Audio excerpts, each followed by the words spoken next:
বাংলাদেশের মিডফিল্ডে হামজা চৌধুরী, সমিত সোম আর জামাল ভুঁইয়া যদি একসাথে খেলতে পারেন, মিডফিল্ডে বাংলাদেশের দৈন্যদশা অনেকটাই কেটে যাবে।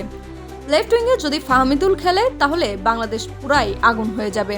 ফাহমিদুলের গতি, ড্রিবলিং স্কিল সবকিছুরই ফায়দা পাবে বাংলাদেশ। কোচ কাবরেরা ফাহমিদুলকে ভারত ম্যাচে না নিয়ে যে ভুল করেছেন তা তিনি উপলব্ধি করেছেন, এখন নিবেন বলে ঘোষণা দিয়েছেন। কিউবা মিচেল জুনে বাংলাদেশ দলে অন্তর্ভুক্ত হতে পারেন কিনা সেটা এখন দেখার বিষয়। কিউবা মিচেলের নানা নানি বাংলাদেশি। কিউবার বাংলাদেশি পাসপোর্ট পাওয়ার জন্য বাবা বা মায়ের পাসপোর্ট থাকতে হবে, পাশাপাশি তার বাবার দেশ জ্যামাইকা ফুটবল ফেডারেশনের অনাপত্তিপত্র প্রয়োজন পড়বে। সবকিছু মিলিয়ে জুনের ৩ তারিখের মধ্যে ফিফার অনুমোদন পাওয়া কষ্টসাধ্য বিষয় হবে। তবে কোনো কিছুই অসম্ভব না, ভাগ্য ও প্রচেষ্টা অনুকূলে থাকলে অনেক কিছুই কম সময়ের মধ্যে সম্ভব।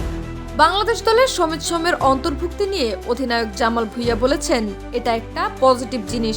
সমিত আসতেছে, হাই কোয়ালিটির লেভেলে খেলতেছে, এইসব প্লেয়ার অফকোর্স বাংলাদেশের জন্য বেনিফিট হবে। সো আমি খুশি হয়েছি। জামাল আরও বলেন, এটা পজিটিভ ইনফ্লুয়েন্স হবে। সমিত কানাডার বেস্ট লিগে খেলতেছে, টিম আরও স্ট্রং হবে। জামাল ভুঁইয়ার সাথে সাথে পুরো বাংলাদেশও খুশি যে ফুটবল দল নতুনভাবে সংগঠিত হচ্ছে। রাতজাগা ফুটবল সমর্থকরা এবার আশা করি বলতে পারবে, আমাদের দলের খেলা কবে রে, চল স্টেডিয়ামে যাই।